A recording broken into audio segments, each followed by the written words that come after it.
果从不为你，如果拥有超能力，早把那吵死人的嘴封起。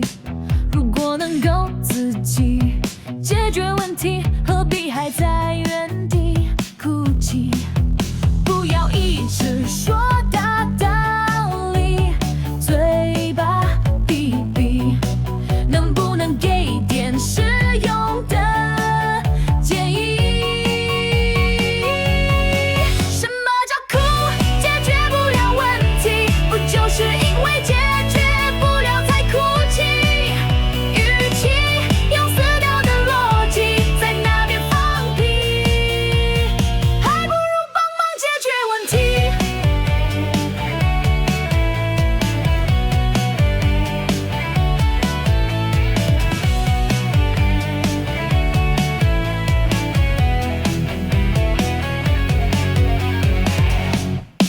如果从不逃避，如果拥有抵抗力，早把那爱空谈的嘴抛弃。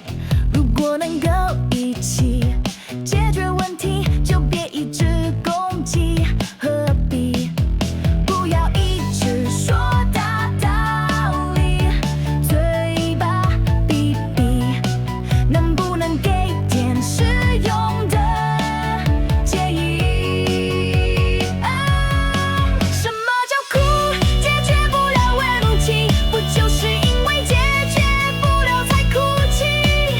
与其用死掉的逻辑在那边放屁。什么叫哭？解决不了问题，不就是因为解决不了才哭泣？与其